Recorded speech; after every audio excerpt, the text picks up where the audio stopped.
Dennis Marshall Farrell. Okay, and what is your, would you agree that it's accurate that you worked as a belt man for, from October 6, 2023 to November 21, 2025? See, look. I was forced to, yes I did, but add on, I was forced to be a fireman slash fire officer as well. What he just say? What did you say, sir? I was forced. Dennis Marshall Farrell. Okay, and what is your,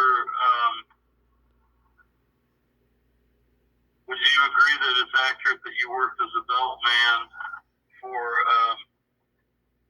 from October 6, 2023 to November 21, 2025 for the employer? I was forced to, yes I did, but add on, I was forced to be a fireman slash fire officer as well.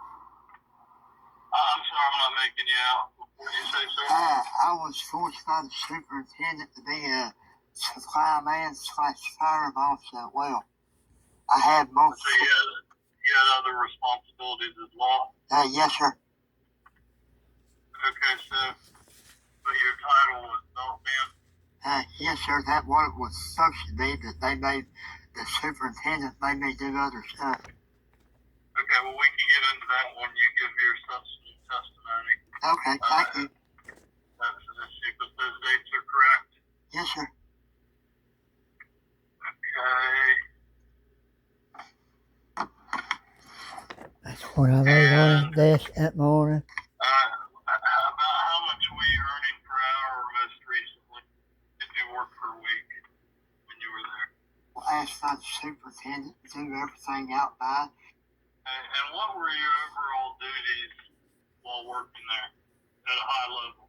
I was initially hired at Beltman October 2023. My fireman quit.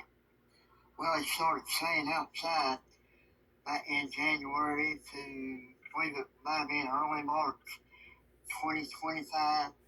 And I had to step in and do his duty too on top of my Beltman duties.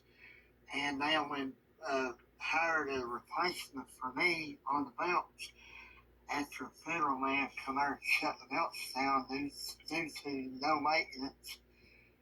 And then after my senior belt man retired October, I was put back in the same situation. I was asked by the superintendent to do everything out by, so the actual surviving belt man could reside 5 guys. Okay. Now I want to talk about why your employment ended with the employer. Can you discuss that for me? I have a rare sciatica in my right leg, and me having to bounce around and swing your timber off the flat car whenever the belts would go off. I would have to run back out by to get the actual belt man's belt started all the way down to that number 2 belt drive a lot. And it started interfering with my work. I had a slip and fall accident on November 17th, and it put a bump on my back. I had an x-ray of that from Princeton Community Hospital, and I attempted to work to come back with a doctor issues on November the 20th, and which I did lay on the bench. I have a copy of that. And I couldn't hack it anymore. I had to end my employment, or it was interfering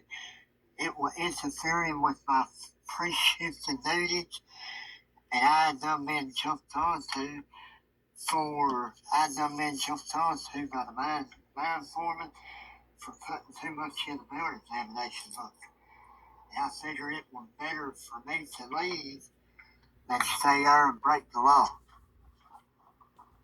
Okay, so can you describe, I guess as succinctly as possible, why you didn't leave employment there, you quit employment? Yeah, I had a medical issue. I couldn't walk around. and they say that's visible. And number 5 conveyor belt, you had the duct run on it. And honestly, you give me a polygraph, no sooner than I would get there, I would have to run and far off and all that, and I didn't feel safe conducting that hurry up belt examination to stay there to continue work. I felt more of a danger to my fellow coworkers, me being not able to complete that firebossing pre-shift more than anything. And plus my leg wouldn't leave me alone. One time they made the actual supply man rehired late June or July 2025 to remain outside with the superintendent and the dispatcher, and I had to do everything out by myself. I didn't have no help. Okay, so it sounds like it was primarily as a result of medical issues limiting your ability to perform your job safely? Yes, sir. Plus, that was dangerous. They'll make me do all that by myself. They should have hired somebody back when my senior belt man retired in October. It would get too much. I couldn't do it. Okay,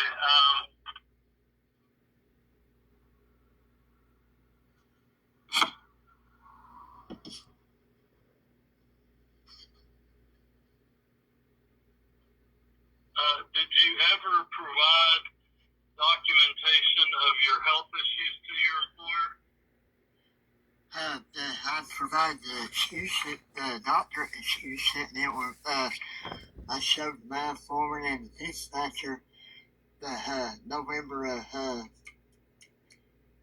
17th, the accident summary, and then the re-diagnosis of my injury of an inguinal hernia composed of at a later date. But yes, I provided the doctor excuse it and told the my foreman I can't do this. I feel more of a danger and a liability November 24th. to you all than for me to stay on its supply motor than anything.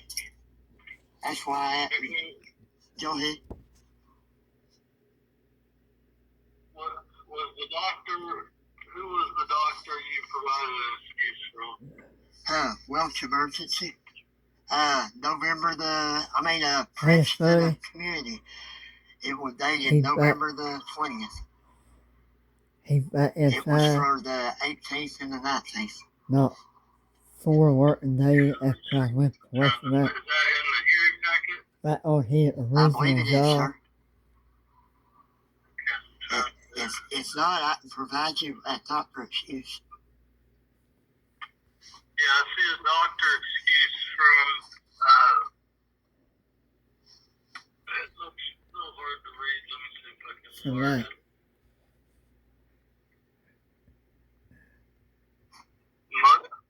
Muzaffer? Dr. Muzaffer? Hold on.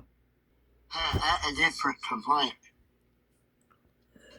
That was part of the packet, but that not an actual doctor excuse. They must not have put that in. And the only other thing I see is after visit summer from Princeton Community Hospital. I could email you or go fax somewhere that doctor excuse that I had that I laid on the desk the morning of the 20th. I do have that on file in Princeton.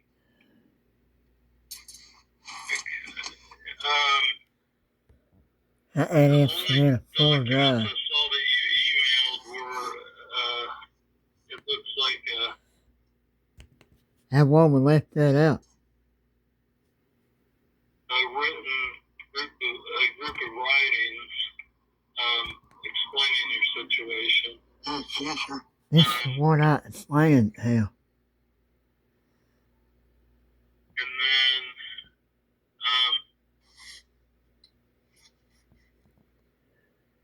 push it. So I'm just trying to, I guess, identify, is there any documents you would like to admit to evidence that are in the hearing packet?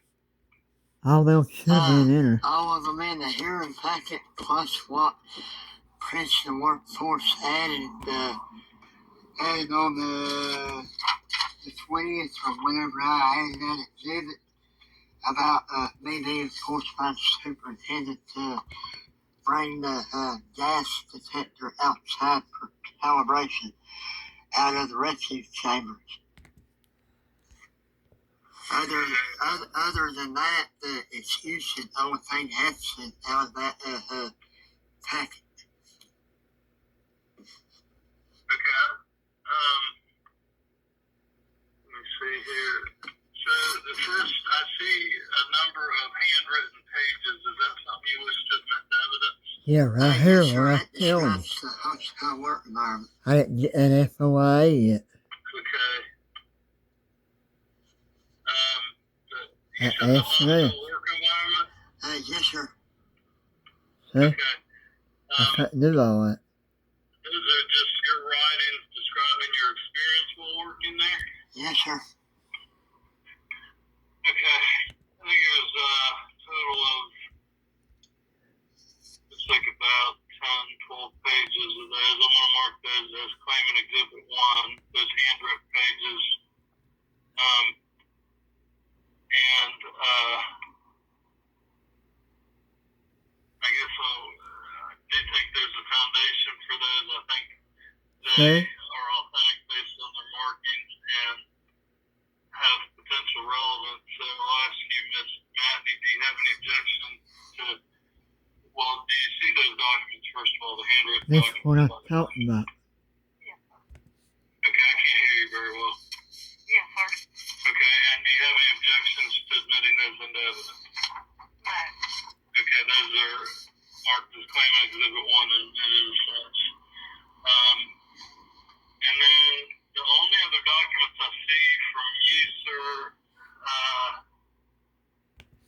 there's a pay stub. Is that something you submitted?